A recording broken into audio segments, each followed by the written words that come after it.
very much for joining us today. Welcome to the 6th Regional Integrity Week of Alliance for Integrity. Today to this session on the role of human rights in business integrity agenda. I am Carolina Echevarria. I am Regional Manager for Latin America of Alliance for Integrity, and I will be your host today.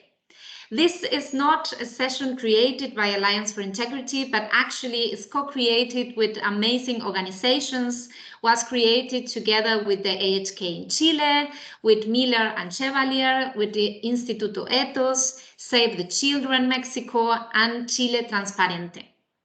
This session, because we are so proud of it and because it was co-created with so many organizations, it will be recorded so that we can see it afterwards online in our social media.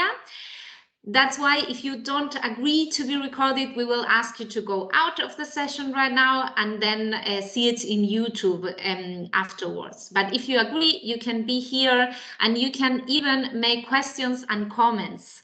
This session will be a little bit different of our normal sessions because generally we have a panel discussions, but this time we want to make interviews about the specific issues.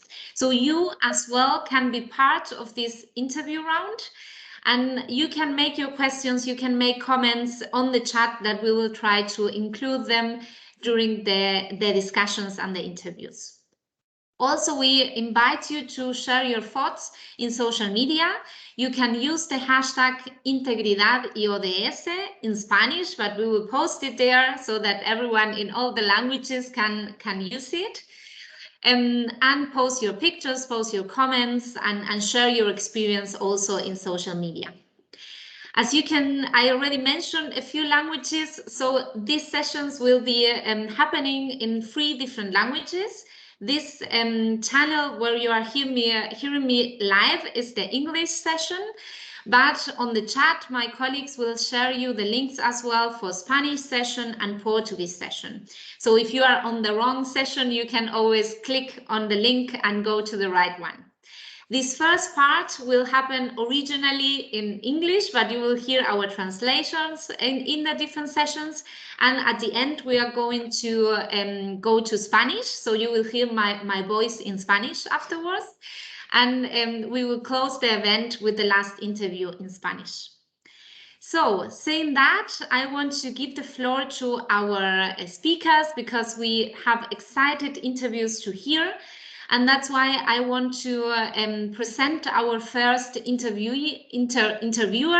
that is Alberto Precht. I am very proud to have you here with us, Alberto. I consider Alberto a friend of Alliance for Integrity, a very strong partner for us. Alberto has been the executive director of the Chilean chapter of Transparency International since 2014. Actually, in 2018, he was elected even as a member of the board of directors for Transparency International. He is a lawyer from the Universidad de Chile and has a master in political communication and public affairs.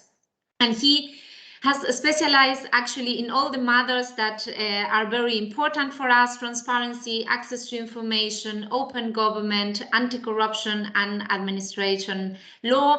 And in 2013, and I want to say that because I am very proud that we have superstars and kind of influencers of integrity and compliance, he was elected actually one of the 100 young leaders of Chile by the newspaper El Mercurio. So thank you very, very much, Alberto, for being with us and for accepting making this interview with Nathan and Virginia. And the floor is yours to present your interviewees and to start the discussion. Thank you, Carolina, and thank you for to Alliance for Integrity for inviting me, and for this is an honor for me. I am really, really proud. And today I want to discuss with 2 distinguished guests a real important thing about the legal and regulatory developments. And first of all, I want to introduce Virginia Newman.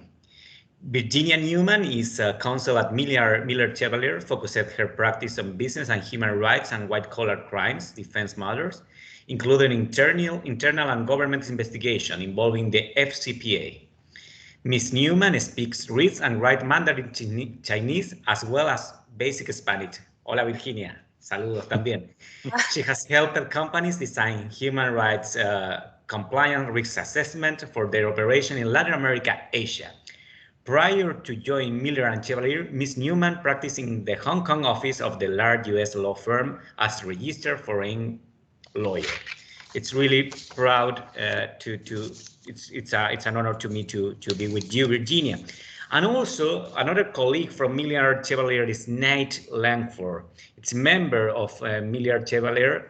He focused his practice on matters involving the FCPA, business and human rights, and the other areas of international corporate compliance. He is founding member and practice lead of the firm's business and human rights practice group, as serves as co-chair of the International Bar Association Business and Human Rights Committee. Thank you to join us today, and I want to start because we have just 20 minutes to speak this really important matter. And Nate, maybe I want to start with you.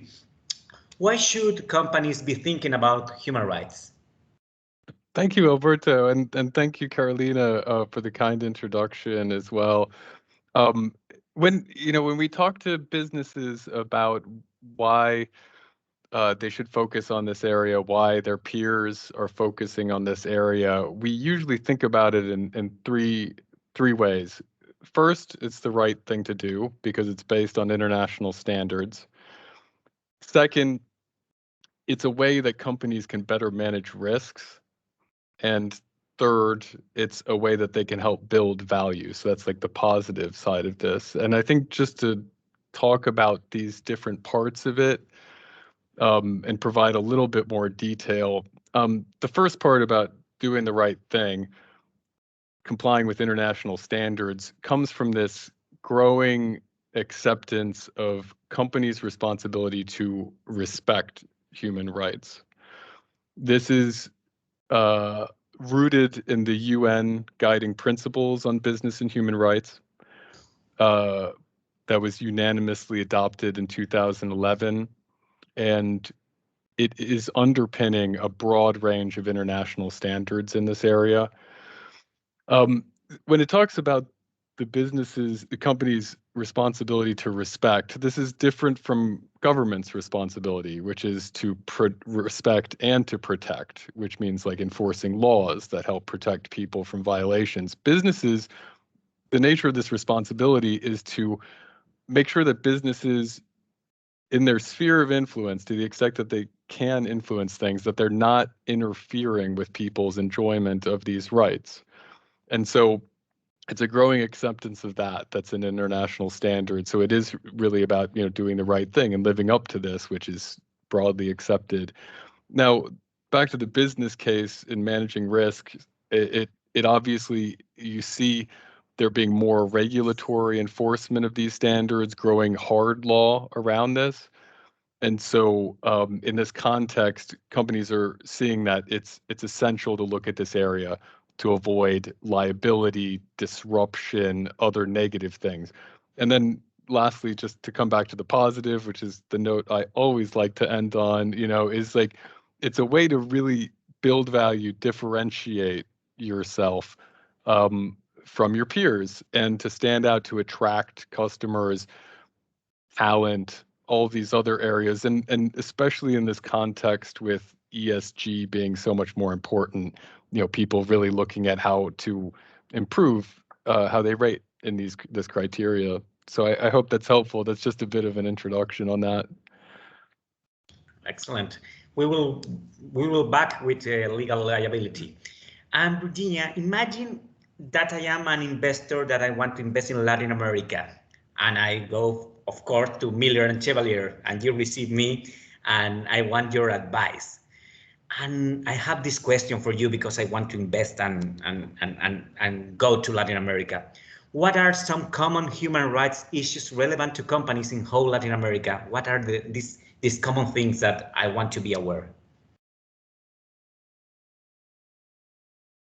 Well, one, thank you again, Alberto. It's great to meet you, and thanks for hosting us here. One thing that I think, just kind of setting the framework, is that there's no one kind of set of human rights risks that are applicable across the board. It differs so much based on your industry and really local issues. So not even necessarily in one broad region. So it's important to do a risk assessment and to understand what the actual risks are on the ground in the area that you're considering operating in, or for you, be investing. And as an investor, you might also be concerned not just about the area in which the factory or the company that you're considering investing in is located, but its supply chain, which might be outside of that specific area. I know Nate has some more experience on dealing with risk assessments in Latin America specifically, so he could speak to some of the issues that we've seen more there. So I might punt to him to go into a little bit of the nitty gritty in Latin America. Thank you. I'm sure you could speak to them too, Virginia, but I think, a couple of things just really briefly that we have tended to focus on a lot and see in the region. And I suspect this is very familiar to everybody on this call, but impacts from environmental issues, which can affect people's livelihoods, their culture, their health, especially with the connection of indigenous communities to the environment in terms of underpinning their culture and livelihoods. Discrimination, of course, is an issue, again, with, say, communities, indigenous groups versus other groups. Other issues that come up, and I think a lot of this comes to our experience with, say, more extractives or resources focused situations, but interactions with security forces can have major risks for companies. And I think there's a broad range of other ones and like indirect impacts that you can have. And I know had a really, great discussion with Clara about this, just how, in the context of a major, say, infrastructure or extractives project in the community around it, what impact does your company have on that in terms of, say, demand for, sexual exploitation when you have like the groups of workers or housing issues and things like that? Yes, and how important is the quality of the democracies and the quality of the rule of law in the countries in order to go there? Well, I'm really happy with your advice. You prepare a tailor-made suite for me. That's really good. I am ready to go to invest in Latin America. And Virginia, I want to back to you, but you can interrupt yourself. I think it's really good that dynamic. What standards are companies held to in terms of respecting, protecting human rights?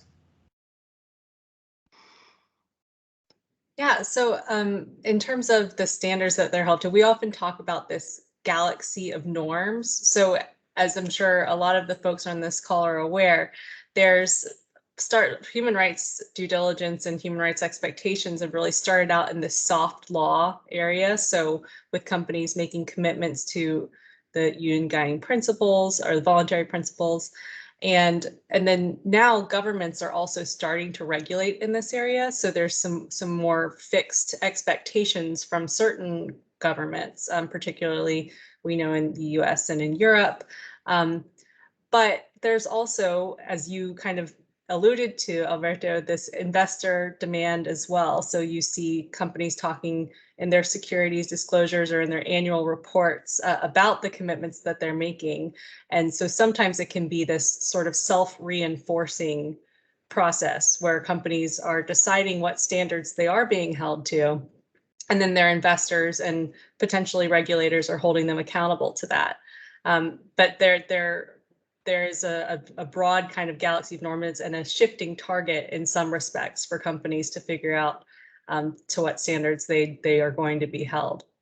And, Yeah, if I may just add one thing to the very good overview. I mean, I think that when you talk about like an ecosystem or galaxy of norms, it can be a bit overwhelming for people just getting started in this area. And so I think one thing we do when we talk with businesses, we really try and focus on the fundamentals of like thinking about core concepts under the UN guiding principles in terms of like, the three basic things: making a public policy commitment to support human rights, conducting due diligence to identify your risks and take appropriate action, and then having effective processes for remediating the issues, fixing the issues that you found.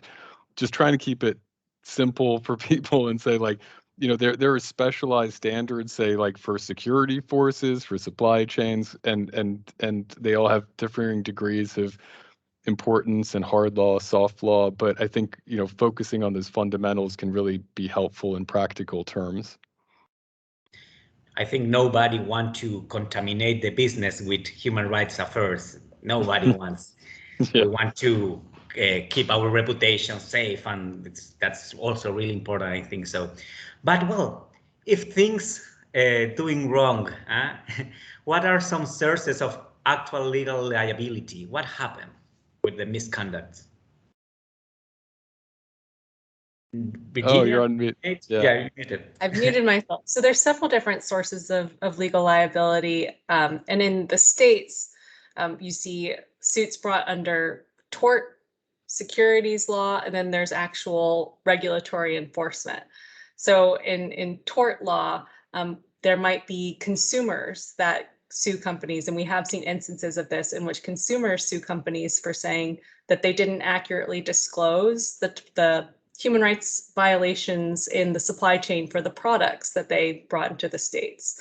And there are also securities litigation lawsuits, securities litigation matters where investors will say that the company made material misrepresentations regarding its human rights program, regarding its supply chain due diligence. So if those representations don't align with what the company's actually done, then we're starting to see some securities litigation related to that.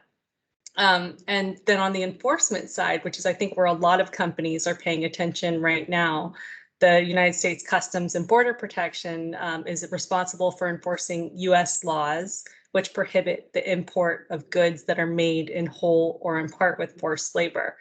And those laws have real teeth. They're really impacting companies in particular sectors right now. And at this point, it doesn't seem that US enforcement of those laws is going to back off at any time soon. And then one last note, the Securities and Exchange Commission has also noted that it's interested in making sure that companies are actually accurately reporting on ESG. So we might see some enforcement in that coming down the pike, but I think that that's still something that is being developed as we are in this field. Oh, and this is a personal question, but how about the link between corruption and human rights and the use of the FCPA in these cases that you have the both sides, human rights violation and corruption case? What's your opinion about that? Such a good question. I know Nate and I would both be eager to answer it, so I'll let Nate take a first crack. Oh, okay, all right. I'm happy to. In fact, I was having a fascinating discussion with Clara about this just the other day as well, and I think like the linkages are of course to engage in practices that violate human rights of stakeholders like workers or communities.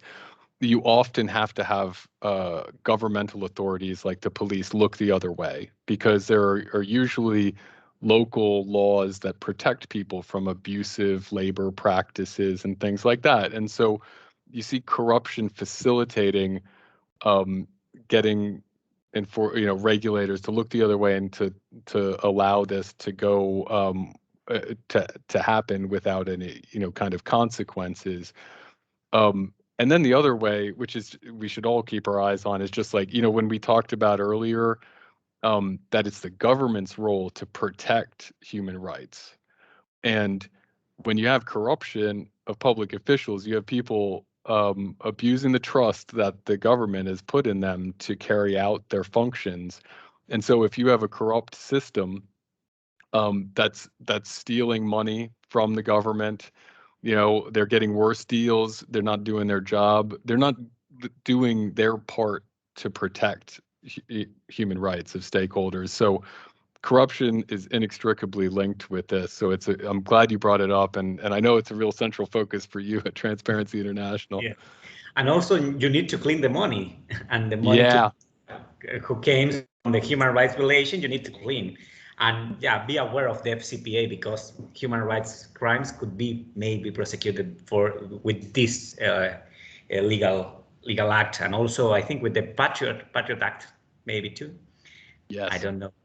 Well, and finally, I don't know if you have a message, an advice, something to say for the people that are hearing today about how is the next in this topic about human rights and business. Yeah, I think it's kind of a baseline first step for companies or for individuals that are interested in it.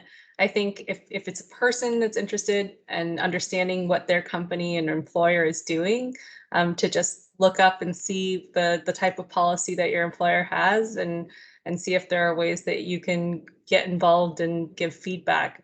For companies, I think that the first step is, checking out your policies and procedures and making sure that you have policies that do address human rights issues generally and are in line with what other companies are doing with regards to the UNGPs. And then in terms of actually identifying risks in your supply chain or risks in your company, consider conducting a risk assessment to identify what your impact may be to individuals and stakeholders throughout your supply chain, your workers, local communities, civil society, NGO, and just to get your arms around how your operations could be affecting people on a human rights level. Nate? Oh, that's fantastic and very well put. I think that I think if I had just one sort of takeaway message, for companies, business people, people who are advising companies, is that we're in a very dynamic time, which of course breeds its own kind of uncertainty and pressure, but it's also positive in the sense that there's room for creativity, and there's a lot of appreciation for people who are getting out there in front of this in a very sincere way.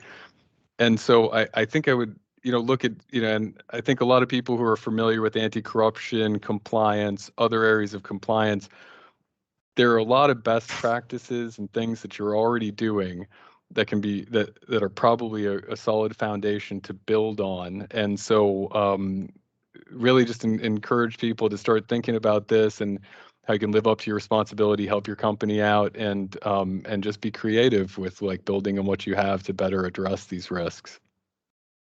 Well, excellent. I think these are the most productive 20 minutes of my life. You're great. No, thank you, Alberto. It's such a pleasure to talk with you. Perfect. It's a real pleasure. And Virginia, Nate, thank you for joining us. And back to Carolina to continue with the program. Bye-bye. Thank you. Bye. Thank you. Thank you so much, Alberto. I totally agree. So the standard is really high for the next interview we will have, but I am sure they are going to do exactly the same as you. And I really like this transition, because you started with the legal framework, but end up with a very practical recommendations. And now we are going to go directly to the praxis. Now we are going to hear an interview with a company to talk about human rights in the organizations and how they should be prevent violations of human rights in organizations. These last recommendations that you made, Nathan and Virginia, but how it's really implemented in the companies. No, that is what we are going to discuss. And for that, we also have an amazing pair from interviewee and interviewer. I will present first our interviewer. She is Clara.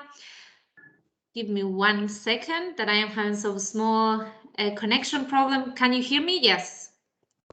Good.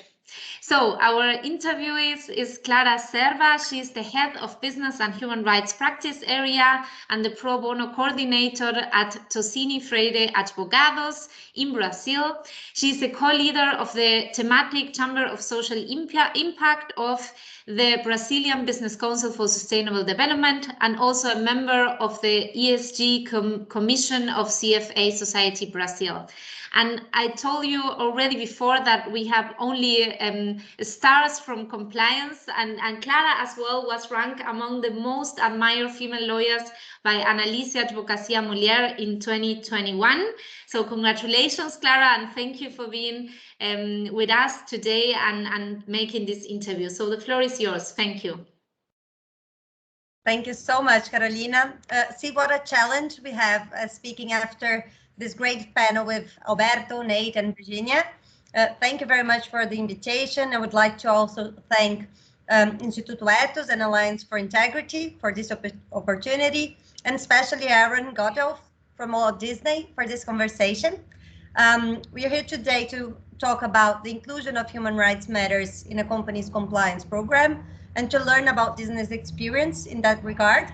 So Aaron Gottolf is currently Principal Counsel Global Trade at Walt Disney Company.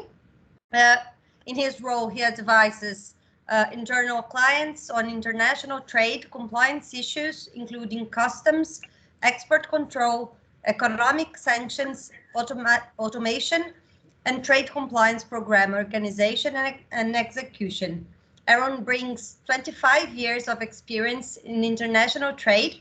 Aaron previously served in consulting and legal roles, including as in-house counsel for international trade for General Electric, Tyco International, and British Petroleum. He also served as trade specialist for Motorola. Prior to that, Aaron was in private law practice for a boutique international trade law firm. We have a great interviewee. So Aaron, in the last few years, we've seen an eruption of ESG issues. And in 2021, we completed 10 years of the UN Guiding Principles on Business and Human Rights. As we see, Disney has been expressing concern about human rights for a long time, isn't it? So it would be great if you could tell us about your company and how human rights fit into its mission. Sure, thank you, and thanks everybody. And I hope to not be too underwhelming after our previous panel. I do have a lot of notes with me, and for the translators, if I tend to speak too quickly, please just let me know and I will try to slow down. So I'm guessing that many of the folks that are attending here are probably familiar with the Walt Disney Company. And for those who may not be, essentially we're a diversified international family entertainment and media enterprise. So we operate theme parks, we operate resorts, we operate a cruise line, and we have broadcast TV networks and related products to those TV networks. We also produce live entertainment events such as Broadway shows and off-Broadway. And we also distribute content through our digital streaming platforms known Disney Plus, Hulu, ESPN, Star, Hotstar, and some by other names in other regions and countries. And just in case you needed a reminder, I've got my little Mickey on my my ID badge here, and I thought we had an image to put up, but it looked like we were having a little trouble with that. Yeah, I will send the picture in the chat, Aaron, but we have it. Okay. Yes, so this is our most well-known character. Let's see, I can try to help save that. Let's see if we can see our little friend here. Those of you may know Mickey Mouse. Yes, if I didn't have this background, you'd probably see all kinds of Disney paraphernalia behind me. But you asked, how does human rights fit into our mission? So the mission of the Walt Disney Company, as we stated in all of our literature, is to entertain, inform, and inspire people around the globe. And I have to read this because otherwise I get into trouble. Through the power of unparalleled storytelling, reflecting the iconic brands, creative minds, innovative technologies that make ours the world's premier entertainment company. So, having said that that's the mission, how do we approach our goal to maintain human rights and our commitment to social responsibility? As near as I can tell, Disney has had their own commitment to this long before I even started to practice law. So for more than 25 years, they've had a vendor code of conduct. We've had human rights policies in place. And essentially, the world expects a brand like Disney to make a positive impact on society. And we look to make sure that that goal is at the forefront of everything that we're doing. It's been an interesting shift in that consumers are increasingly more conscious of the environment and social impacts of products, of content, and of the experiences that they're choosing. And people seem to be demanding a lot more from businesses right now. And they expect our brand, Disney, to operate as honorable, socially responsible, and basically a good corporate citizen. And that's what we're striving to do. And we are drawing on all of our unique assets, our franchises, our creative minds, to try and put that into the company. We know that no company alone can fully address all these challenges, but we're committed to taking action and being part of the solution where we can be, especially with our products, again, our stories, our experiences to support racial and social equality. And we work to mobilize those resources in our workforce to support our communities in any innovative ways that we can. And again, if I'm talking too much, you can stop me here. But one thing that we're particularly proud of is a part of our corporate social responsibility effort is in that global supply chain. And we want to foster a safe, inclusive, and respectful workplace wherever Disney branded products, and when I say branded products, it means anything that's got Mickey Mouse on it, and our non-branded products, which are things that we may be importing for our resorts, like furniture or components that makes the rides work at the various parks, for the attractions for guests. Everything needs to be above board. We need to educate our vendors and our licensees about labor rights expectations, and we try to align our supplier policies to the international labor and human rights standards that are out there. We also require social compliance audits, and we assess labor conditions with external organizations at our particular vendors to make sure that we're trying to root out the systemic causes of these labor violations. And real quickly, I can get into that if you want to, but we even give money to support these things, and we're developing along the what do I want to say first? Our code of conduct, our human rights policy. All this stuff is publicly available on the Walt Disney website, so we make sure that anybody and everybody that wants to see what we're doing has visibility into our program and our policies. Thank you very much, Aaron. And sorry for the long-winded answer, but it was a big question. No, it really was. And thank you very much for this very, very clarifying answer. I grew up watching and reading about Disney, so I'm really happy to hear about its mission and goals on human rights over these last 25 years. You pointed out some very relevant issues such as supply chain, social compliance, labor issues, equality, and I'm confirming that my expectations that it would be a very rich conversation. So could you please tell us what human rights issues does Disney view as top concerns nowadays? So again, I call us an iconic company for Mickey Mouse and some of the other iconic companies that I've been at, but our top concern first and foremost is truly the protection of that brand, and anything that would tarnish our brand or our identity, we shy away from.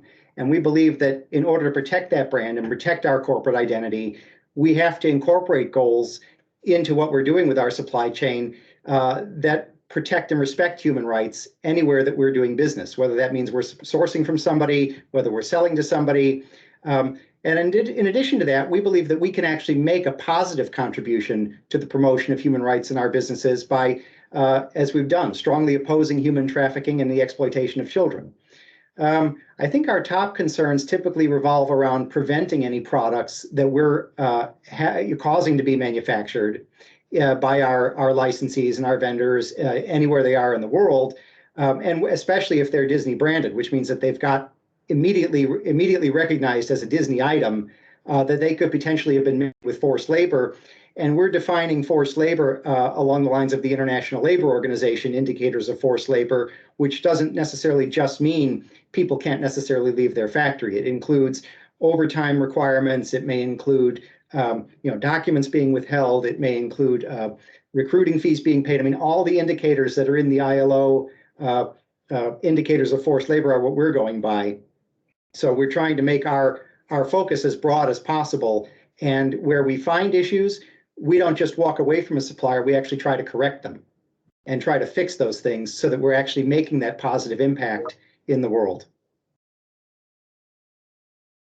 Thank you, Aaron. Those are really indeed relevant issues. And looking at the supply chain is a major challenge, isn't it? So could you tell us, Aaron, how has Disney been identifying those concerns? Identifying our concerns. One of our primary pieces of our industrial labor standards program is to conduct audits of our vendors regularly, and we may do those audits in-house, or we may do those audits using third-party auditors who actually are regularly checking on our supply base to make sure that we're not identifying any indicators of forced labor. One of the difficulties that we may have is looking deeper and deeper into the supply chain beyond just our tier 1 suppliers, but that's something that we're working on as we speak, to try and figure out how we can go deeper into the supply chain and how we can flow down our own requirements all the way through to where our raw materials are coming from. But to directly answer how do we identify it, we may get wind of it through an anonymous report, or it may come from one of our regularly scheduled audits, or even as we're onboarding a new vendor, they're all required to go through this audit process so that we can actually look at their facility, look at people, and get an actual visual inspection of what's happening there, rather than just a written report that may tick all the boxes. I do agree, Aaron. What else you want? Audits and risk assessment are an indispensable tool to identify the risks and the impacts of the supply chain. It's really interesting to hear about it. And what are Disney's standards in human rights, Aaron? Well, as I said, we have our own human rights policy on our website, and as I mentioned, that social responsibility is an important part of who we are, and we take it very seriously. And so we make public our commitment to social responsibility, our commitment to human rights, and our commitment not just to walk away when we find problems, but to actually turn around and try to make things better. So, as I was saying, when we have our audits, if we find an issue, we try to fix the issue with the vendor or with the supply chain so that we can actually have that positive social impact. Really interesting to hear. And as I mentioned, I'd have to go back through my notes here about some of the resources that we spend and some of the examples of who we support through our own charitable giving for some of these organizations to actually continue to do the work of promoting human rights and promoting fair labor standards and trying to get rid of forced labor anywhere. Sure, and a good compliance program really needs monitoring, isn't it? So it's quite hard to analyze all the good human rights standards that Disney has and the compliance by the supply chain and other relevant stakeholders. So what does Disney, in this regard, what does Disney do to make sure that those standards are followed among employees? So there's regular onboarding training, and I took that training myself. So I received the human rights training, and I had to check that box that I had sat through it and took the quiz and got all the answers right. And that happens, routinely. There's routinely regular training for all new employees when they're onboarded. There's training for our vendors on our vendor code of conduct. There's a continuous audit cycle for labor standards that are going on to constantly monitor the program. I mean, it's like any other compliance program. One of my favorite phrases is it can't be just a fire and forget mission. You don't just pull the trigger, make the program work, and then you walk away from it. It's constantly iterating and evolving, because the better we get and the better the technology is that's out there to actually dig into your supply chain and enforce your programs, the more governments are going to expect us to do that. And so we're trying to stay at that cutting edge of making sure that our compliance program is world-class, and we continually are monitoring what we're doing, making changes where necessary, and especially monitoring the legal changes. We're monitoring what's happening, for example, in the European Union, which is supposed to have a regulation on forced labor that may have more teeth in it than in the past, that's supposed to come out the end of the year. So monitoring the environment, monitoring what we're doing, and iterating and changing as we need to. Really interesting, and it's a continuous work, isn't it? I don't think we will have a moment in which we look at it and we say, well, now my work is done in human rights. It's a continuous work. Really interesting to hear about the Disney's view in this matter. So, Aaron, a company's influence does not end with the internal stakeholders, isn't it? So, could you tell us a little bit more about what Disney do to make sure that those standards are followed among business partners as well? So I think that we could sort of covered that a lot with our audits of our vendors. But in addition to that, we're seeing our own retail outlets that are beyond just Disney's owned and operated retail outlet, putting pressure on us and on their other suppliers to certify that there is no forced labor anywhere in the supply chain for the products that we're supplying them. So even though we're a very, very large organization and we have a lot of influence on what our vendors and suppliers are doing, we're also being influenced by our own retail outlets that we do business with, especially when we have co-branded merchandise. For example, we may have a pair of shoes that has a Mickey Mouse on it. Now, we didn't necessarily manufacture that. It may be manufactured by the shoe manufacturer, but they're co-branding it with their own brand and ours for some other purpose. And so we're all trying to work together to make sure that in that co-branded product, there's no forced labor anywhere in the supply chain, because then you've got two brands that potentially get tarnished. On top of that, I mentioned that there were a couple of organizations that we were giving money to help, keep pushing the mission forward. One was called Rights DD, and the other one was called the Asara Institute, that we've been supporting for a number of years to help, clean up the supply chain, help with forced labor, to get rid of it. And you said that it's a never-ending job, but I think that's the hope. That's the ultimate goal, is to try and put this out of business so that we can totally stop the use of forced labor. Thank you, Aaron. And if it's hard to assess the risks in our supply chain, it's even harder to analyze it in the business partners' supply chain, isn't it? So looking forward, we hope that 2022 will be a stellar year for human rights due to an outpouring of mandatory due diligence legislation on human rights in several countries and an increase of awareness as well. And you've mentioned you're always monitoring the new legislation and the new standards that arrive all over the globe. So what are some of the human rights issues you are focused on for 2022? I think it's still all of the above, although we're still primarily focused on continuous improvement. So we're working on revisions to our vendor code of conduct to take into account the changes in laws that are coming in other countries, to broaden it beyond just potentially branded products alone, and really to move it forward into that 21st century, so that we can continue to have a fully functional vendor code of conduct that will educate our vendors as to our expectations of what we want in our supply chain, and hopefully they'll get that message that we're continuously iterating that as well, because the standards will only increase of what we're demanding and trying to get rid of anything in the supply chain that can be viewed as cost saving, but basically is a violation of human rights. Yeah, thank you. That's a really nice. It's really nice to hear about this overview, because we do see it as a relevant issue to improve our practices, and not only our practices, but also the influence we have in other stakeholders and business partners. So thank you very much, Aaron. Is there anything, we have a couple of more minutes, so is there anything else you would like to add, or any closing comments? I hope that the folks that are listening will take what I say at face value, that it really is important to the company, and it isn't just lip service that we pay. We do try to protect our brand zealously, like any other lawyer defending their client, and probably even more so, because that brand is what we are. And if that brand gets tarnished because of an issue with forced labor, it could have ripple effects throughout the entire organization. And that's 200,000 people's jobs around the globe that we're trying to protect by protecting that brand. And the company takes this seriously at the highest levels of the company, all the way up to our CEO and our COO.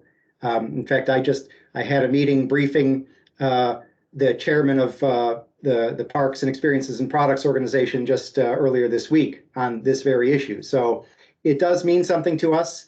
It does mean that we take that social mission seriously, and it gives me pride and a good feeling to be part of a company that's trying to make that social change, while at the same time trying to entertain, inform, and be a good storyteller and have people continue to purchase our products and enjoy our experiences. Thank you. And to entertain, respecting human rights is a really great thing to do. So thank you very much, Aaron. It was certainly enlightening to hear more about Disney's work in human rights issues. Thank you for being with us today, and thank you all in the audience for your time and attention. I will pass to Carolina to present our next and equally interesting panel.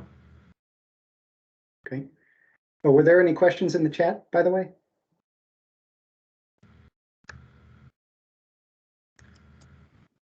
Yeah, it looks like there's one to our panel. Can I read it out loud, or should I wait for? Oh yeah, if we have a minute, I'd love to take the opportunity to answer what questions we can. Do we have time? Or I think we're happy to circulate our contact info in case anyone wants to follow up afterwards too.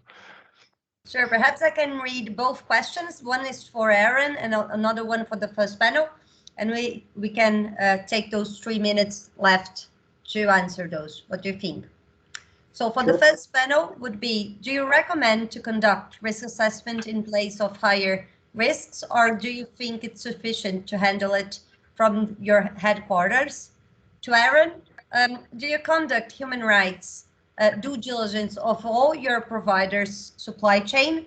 Do you help with more concrete actions to improve, develop your supply chain in critical countries or regions in human rights topics, for example, in China?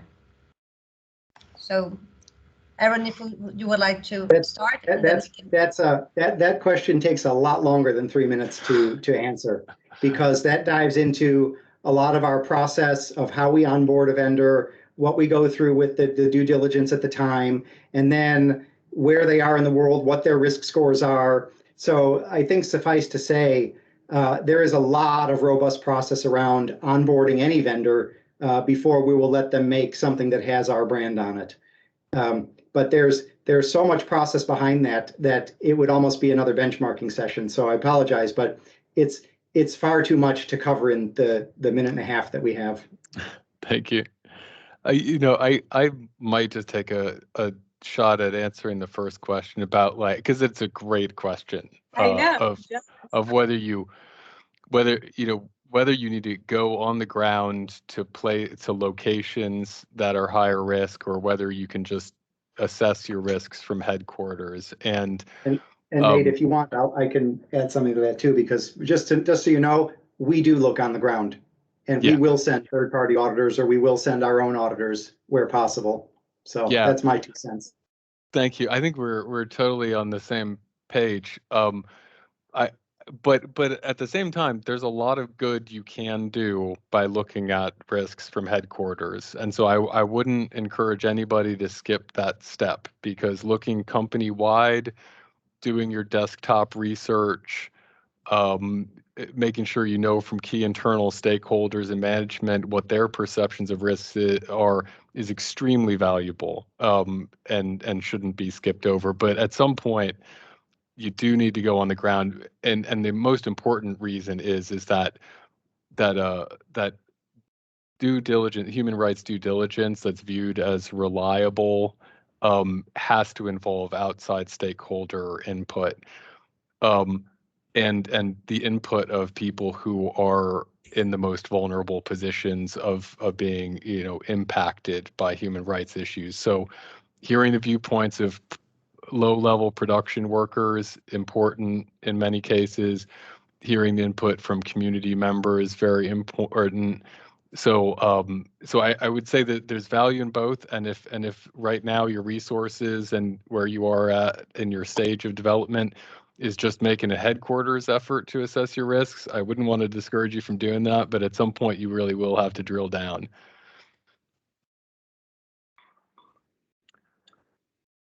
The one thing I would add to that is just that, I think that obviously in the time of COVID, it's not always possible to be on the ground conducting assessments or audits. And sometimes you don't want to kick the can and wait until things are back alive in person again, because there are potential issues that you need to investigate. And so I think that's really a case-by-case determination, looking at how things are on the ground and what's your urgency in terms of a particular supplier. Excellent point.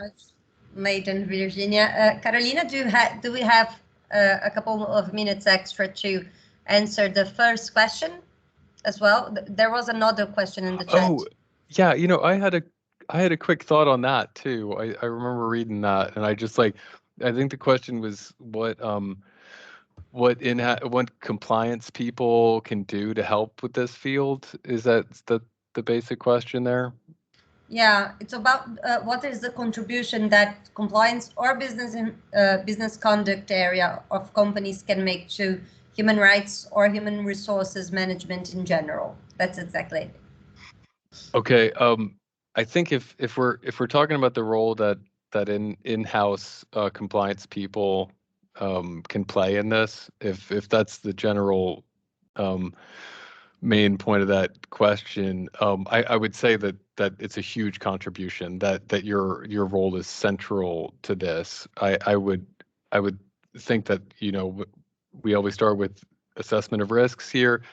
I would think it's a real opportunity to get involved in sitting in risk assessments, you know, building your capacity, and then, you know, really just operationalizing it and being part of every part of the implementation. Like when you're developing policies to address risks or conducting training, you can be involved in all of those things. And also really when you get reports of misconduct, you know, looking at it through a human rights lens and saying, well, this may not be that significant from sort of a company liability risk, but it may be hugely impactful for this vulnerable stakeholder, and therefore it should be escalated and dealt with, you know, in a special way. Those are some immediate things that came to mind, but Aaron, I'm sure you have some thoughts, or Virginia too. Well, I'll jump in since I've turned my mute off first. We have almost like an entire committee of different divisions, different corporate functions working on this. So the global ethics and compliance team that sits in the law department is involved. The business legal operations is involved. Global public policy is involved. Procurement and sourcing are involved. The international labor standards, which is separate, a separate corporate function, is involved. Corporate audit is involved, and all of the actual you know, compliance folks in each of the separate businesses are involved in this. So everyone has got contribution to make and process and procedure to follow, and, you know, reporting to do, to make sure that we're actually executing on that piece of our program.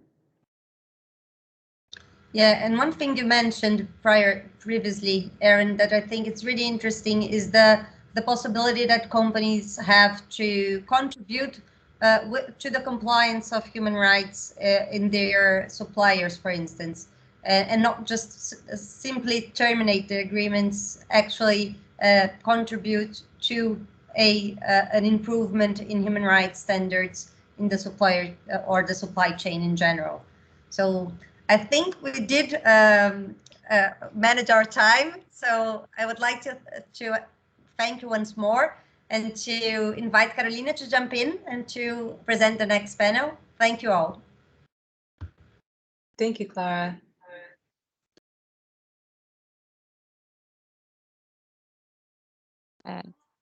Thank you very much. We are going to be introducing you to this panel in Spanish. So I hope you are all listening to the English version now, because I'm speaking Spanish. And those of you who would like to listen to it on the original voice, you could come to this Spanish session, which is live right now. Actually, this was amazing, and we were able to get in touch with practical examples that come from the companies using this human rights approach. And now we are going to be listening in more specific terms, because we are going to be speaking about human rights and also prevention against child labor. So, and in order to do that, we'll have an interviewer and an interviewee who are very trendy. Actually, we are going to be having Cecilia Lopez with us today. She's the Strategic Alliance official in preventing child labor. She has been working on that for over 8 years now with civil society organizations regarding communication, campaigns, strategy projects, and so on. And that brings us to this topic. And Cecilia, thank you very much for being here with us and to be able to interview our guest and tell us a little bit about your experience in Mexico. And let's start it. Thank you, Carolina. Thank you very much for the invitation and the possibility of being here. And Armando, thank you very much for being here with us. In Save the Children, we have been working over 100 years to protect children's rights. And we do that by doing strategies, joint strategies, working with different partners and different players. And that's why it's so important which to understand and define how to protect the children. And first, I'm going to introduce you to Armando Ortega. He is the Director of Human and Workplace Rights for the Americas at the Coca-Cola Company. He's a senior executive, and he has more than 20 years working in a leadership role for multinational companies. He has a background in chemical engineering, and he has enhanced his knowledge by carrying out a Master of Business Administration. And currently, Armando is leading the company's effort to address human rights in the informal waste sector to improve the human rights and working conditions. He also has collaborated to sustainable agricultural practices for the ingredients and for other agricultural commodities in Latin America and all the region. Besides that, he is a leader in the company's initiatives regarding eradication of child labor, and also to work with small farmers and advocating for working rights and human rights. He has also working for environment and security, and he has developed some new strategies for Latin America. Armando also has taken part in international panels and the summit in LA in the USA in 2015, and also the UN guiding principles is part of his work. And he was also on Bonsucro's technical advisory board, or actually he is since the year 2018. And besides that, he's a principal fellow of the AIM Progress Human Rights in Waste Management. And actually, he is developing some roadmaps together with civil society for the standards of human rights issues in the waste sector. Armando, congratulations. You have an amazing trajectory. It's a pleasure and a privilege to be here with you to discuss child labor eradication. So, and for starters, I'd like you to identify the challenges. First of all, thank you very much for this invitation. Yes, child labor is really a very pending issue, and it goes beyond the age, because in order to eradicate child labor, we have to reduce poverty, we have to improve quality life expectation, and also the expectations of the adults. They should have a proper work so that their children may stay at home. And we as at the business sector, we do understand, we feel we can contribute to that. And we have been doing that by cooperating with the communities in which we operate. And James Quinn, he always says that we should be respecting human rights in the local communities in which we work on a daily basis, because we don't want consumers nor clients to be involved in such terrible practices.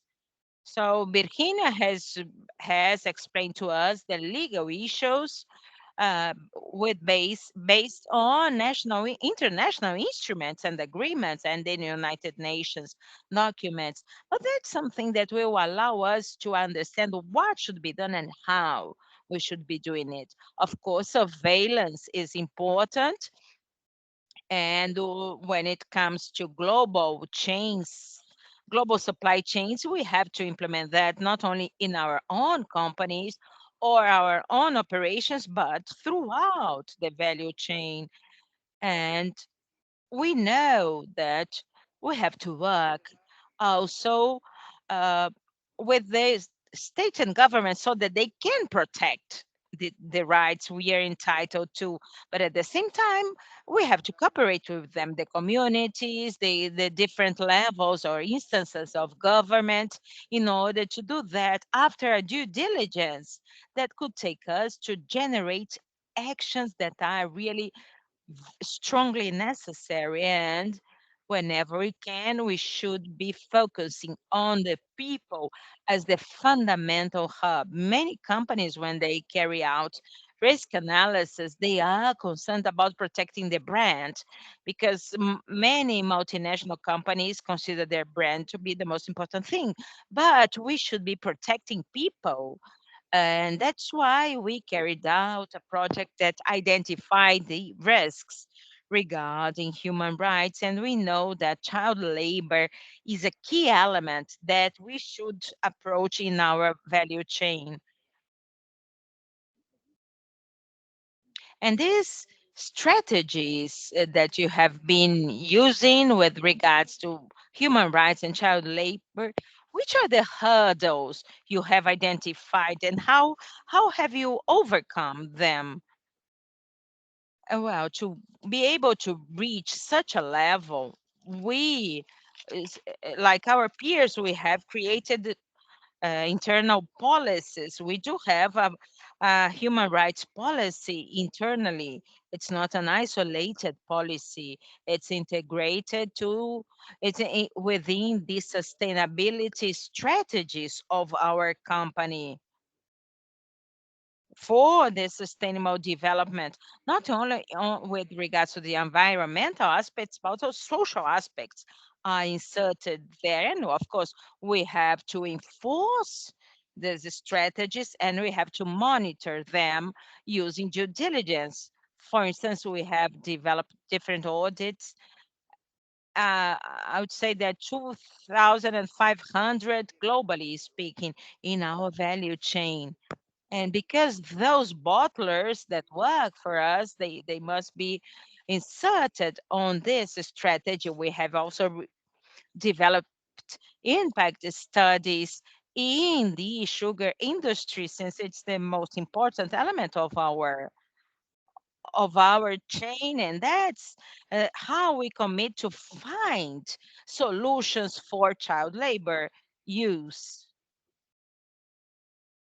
And using this base, we're able to build such a dialogue with the value chain, but also with other stakeholders, such as the organization, workers' organizations, the industry groups. But not only that, we try then to create partnerships with civil society organizations and with the governments themselves, which is the main challenge, the main hurdle. I would say it's the lack of knowledge about the topic and the lack of awareness regarding these kind of situations. There are three or four levels of the situation outside of the value chain, and we have to consider this is a macro topic that we have to approach from that standpoint.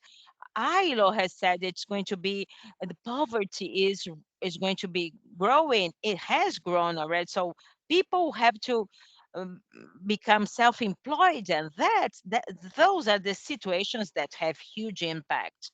And the challenges, we have to go on communicating and keep communications open, because this kind of policies, they should be implemented using a contract process. So there is a commercial issue there. There is something that's part of our trade agreement. And precisely this child labor subject, and also regulating value chains when it comes to children. We have seen that some of the companies do that using their compliance area or their social responsibility area.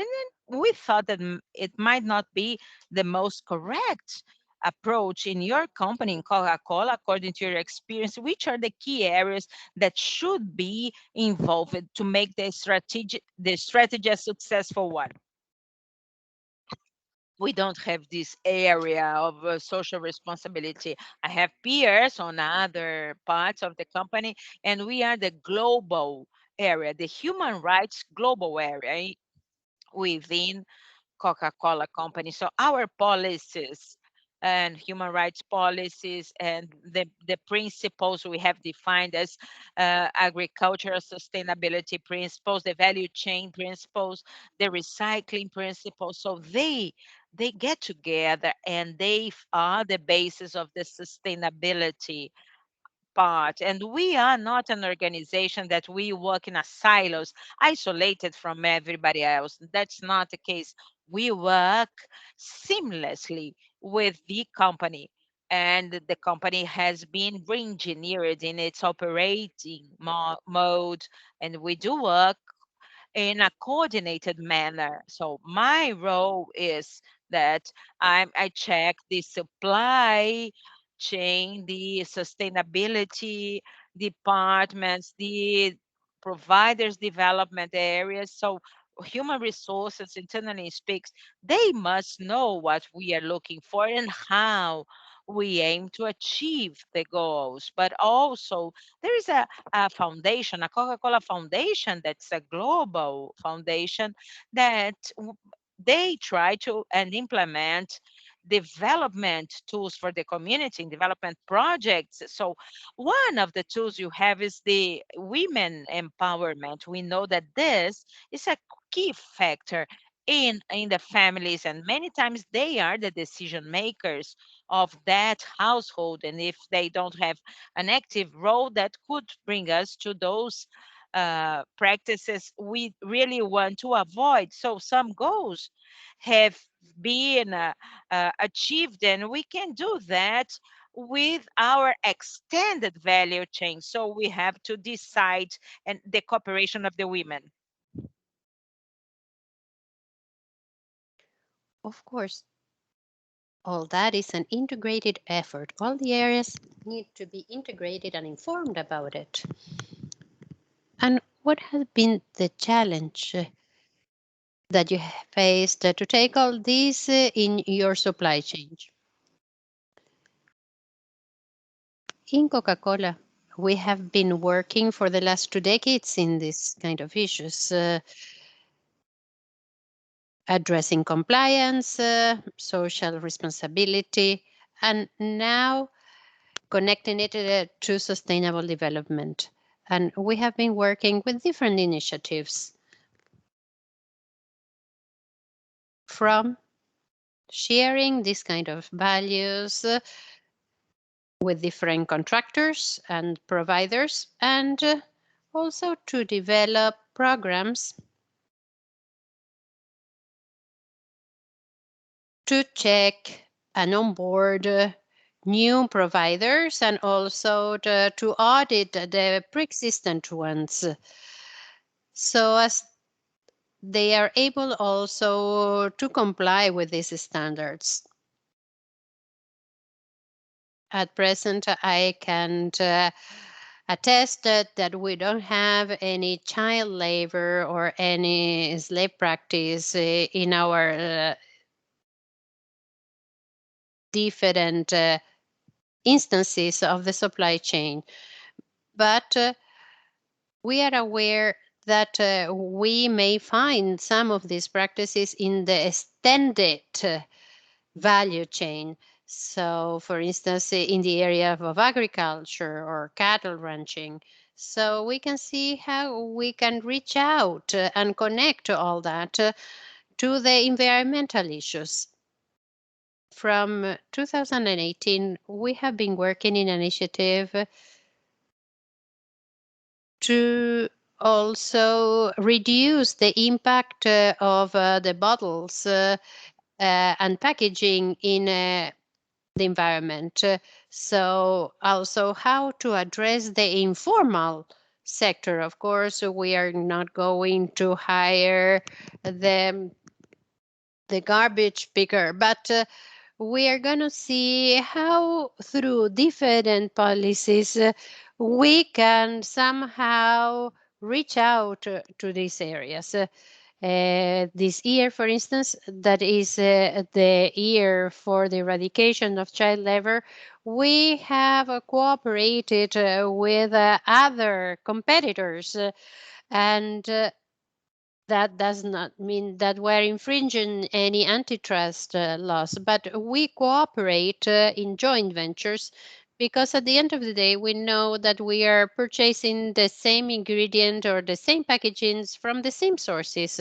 So by adding up efforts, we can have a more beneficial impact. We coordinate with international entities as the Workers International Organization, unions, and civil society as in organizations as the ILO. And we have done different agreements with different NGOs, as in Chile and Honduras, so as to build capacity within the supply chain of the sugarcane. We have done also some initiatives in Colombia, in some communities to empower women as the women of the workers that cut sugarcane have their rights defended. And also with different initiatives in Brazil and to prevent young children to get involved into illicit activities as different initiatives of apprenticeships that will allow them to develop different competencies that will better equip them for future job positions. Also in joint ventures with the public sector regarding the sugarcane sector, how to build capacity in the small producers, because those are the ones that are going to hire the workers to harvest their sugarcane. And of course, if he does not manage to make ends meet, he will end up hiring in the very low conditions. So we have and we keep on trying to promote these different kind of initiatives. All this is key because, of course, it's not about a single effort, and many times it's a joint effort so as to accomplish the kind of results we are envisioning. And also the verification of the different instances of the supply chain. So what do you think are the key aspects that should be considered so as to eradicate child labor? The first, you have to acknowledge the problem. You cannot normalize something that shouldn't be taken as something normal, as forced work and slave work or child work. And it has been previously mentioned, envisioning the goals of by 2030, considering the human rights and also considering how climate change also have impact human rights. You have to comply with the day. We have to be in conformity. And not at national level, but also at international level. As it has been mentioned, global supply chain. If something happens in Mexico, Chile, or Brazil, and we are exporting those products to the European community or to the United States, that can affect our business. High level authorities should also work to have very clear policies and how to improve their management systems so as to reach out the different instances of the value chain. We know that there are different levels of accountability, of responsibility. So if we can influence directly or indirectly by setting an example, and that's important to take into consideration. Also, to cooperate with their communities and the communities they are embedded in. So it's not just through philanthropy, but also as being part of the solution of different problems that can be observed and not to consider the civil societies and as the tractor many times through their constructive critiques can help us improve, and also consider the financial aspects. To investors also want to invest in the companies that have due diligence. So, well, I've learned so much during these last 20 minutes. So thank you very much for your contribution. And well, I think we were able to comply with the time that was given. Wow, that was perfect. Thank you very much. I'm sure we all want to keep on listening to all this and keep on dialogue with this dialogue about the dorms and the practices and listening from the companies on how they implement different initiatives. And so as to close these panels, we would like to invite another expert coming now from Chile, Carolina Rudnick, to see if she can give her opinion from the civil society standpoint. So what are your reflections about this discussion? And I would like to introduce Carolina Rudnick. She is the president of the Libera Foundation. It's an NGO that works against slave practices. She's a lawyer with a master's degree in criminal law. During many years, she has worked in the public sector, so she also brings that experience of working in the public sector. She was a lawyer of the organized crime against organized crime in Chile. She was also a consultant of the Inter-American Commission of Women and Eurosocial Research Institute in Great Britain. So thank you very much for being with us today, Carolina. Thank you very much, Carolina. In fact, it's a great honor and a pleasure to be able to participate in this panel.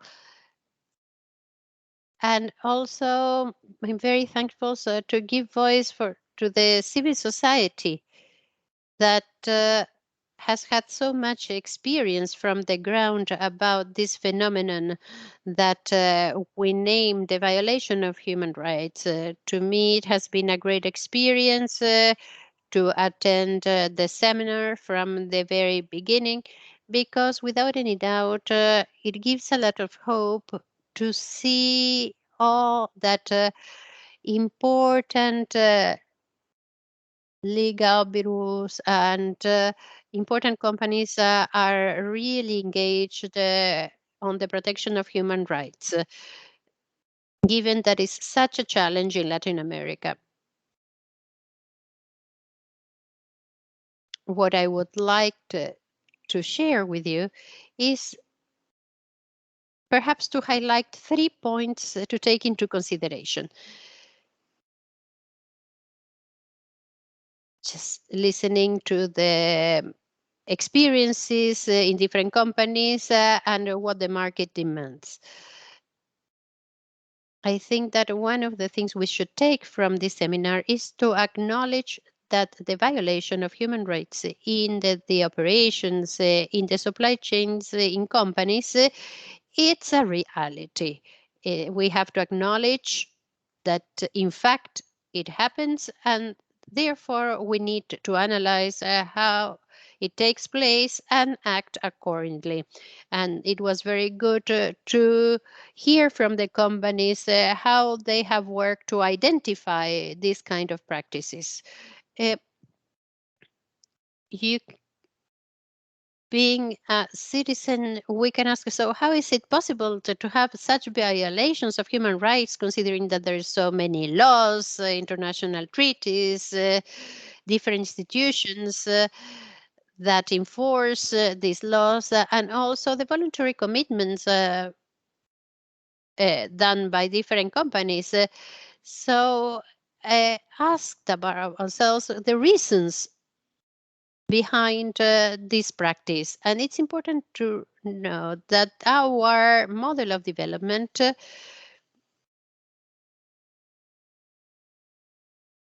has promoted visions that promoted the individual gains regardless of the impact of your actions. So it is based on this perception of reality, considering that each of us is a single individual in isolation. And this, why is it is a misconception? Because science shows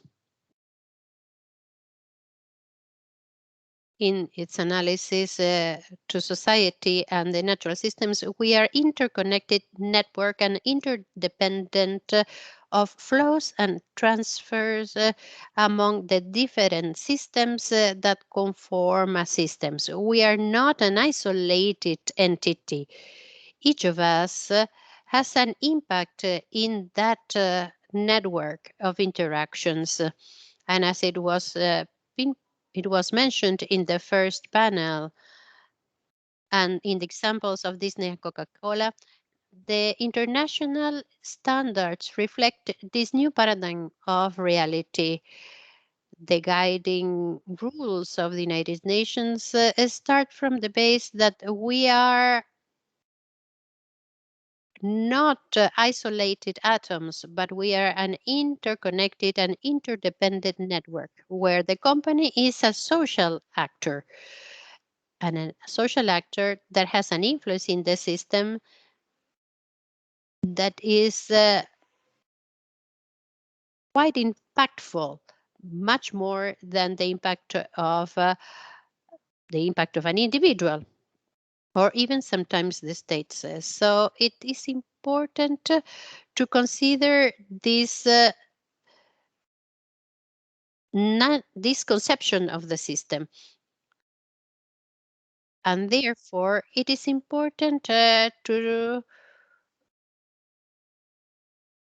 see that this conception is being embraced by different companies and has been considered as a core in the due diligence systems. It's being very enriching to listen to the examples given by Aaron and Armando, because we can see that on that it's an attempt for the company to understand the system in which the company operates.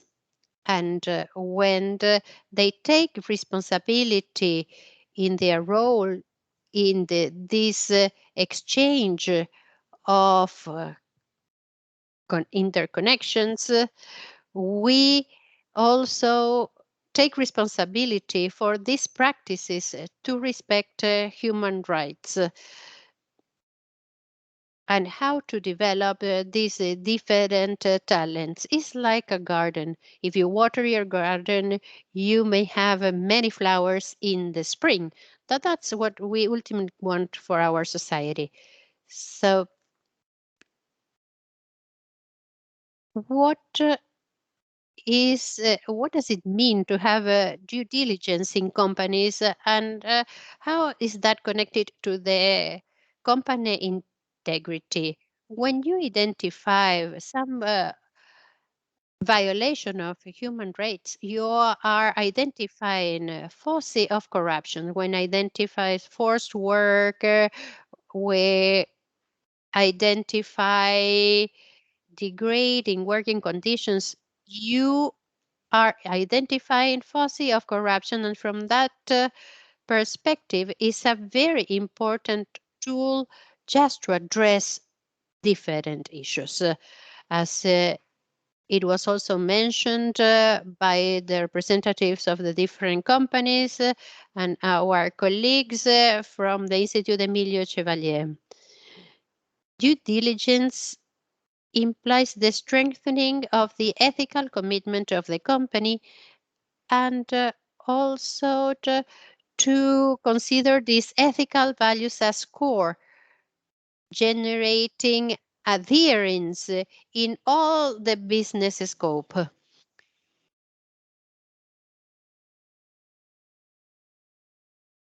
And considering human rights and how they connect to the company's due diligence have to be also with the fair business and fair treatment. And that will be the competitive advantage of the future. That will make the difference, that will transform the systems, allow the company at local and global level just to evolve, considering the well-being of myself, but also the well-being of everyone else. I think that's what we can contribute from the civil society.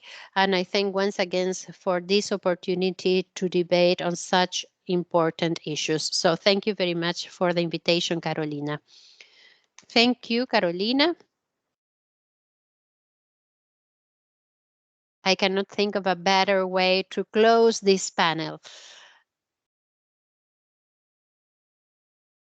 It was not just a perfect summary of everything that it was said, but you also gave us hope for the future, making a call for the change, considering a fair trade for the future as a differential and a competitive advantage for the future. So thank you very much, Carolina. We are in our last minutes, and before giving the floor to Carolina Riaño, to Attica, Chile, from that is one of our co-organizers, I would just have to give two announcements about the importance of getting your feedback. It's very important to listen your comments. So I would invite you just to please to fill out this form, giving us your feedbacks about this session. Also to tell you that in half an hour, we're going to start the closing session of this regional week that is also going to be centered on human rights. So to everyone that have been attending this session, I'm sure you're going to be highly interested in the coming sessions. And once again, thank you very much for everyone that participated in organizing this session as the Institute Ethos and Chile Transparenta. So I will now give you the floor to Carolina Riaño just to close this session. Thank you very much. Thank you very much. I hope you all can listen to me before anything else. I'd like to thank you all for allowing us to carry out such a panel of these different dialogue instances. So I'm really very happy with the results. And when we discuss human rights and the companies that ha, uh, has shown us that there are different circumstances in on each country, but this has been adding up on a daily basis.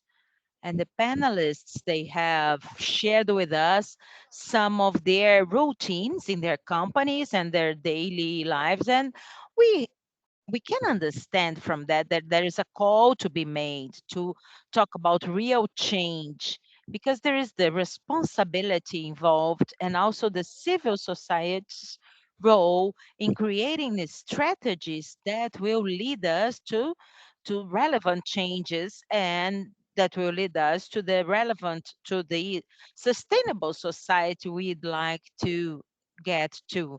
And I will do a very brief um, resume of a summary of everything. So we should be take part in collective actions in order to create synergies, and also we should encompass the communities that suffer the impact of our businesses should be included. The value chain, we should also be together with trade unions, with organizations in the countries where our businesses are set. We should be communicating the whole time with the value chain, and everybody has emphasized how we should be including the value chain in our plan and foster them to follow the principles and the standards that we have established.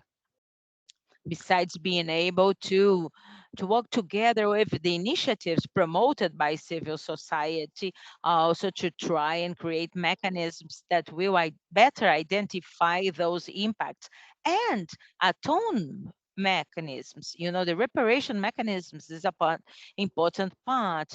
It in every society. So we should be relating and we should be establishing links between the bad impact and the economic impact. Those are the items we are going to pursue in order to generate risk reduction. I think it has been a very interesting dialogue because we heard about practical examples. There were lots of ideas that were disseminated here, and it has generated a debate because of the questions we've seen amongst the participants. I do believe this is a hot topic. It's an urgent matter. So we invite you to go forward on this trend of thought. We know very well that ahead of us there are many challenges, many hurdles, but I think it's worth it. So once more, thank you very much to every panelist that was here today, and have a wonderful day.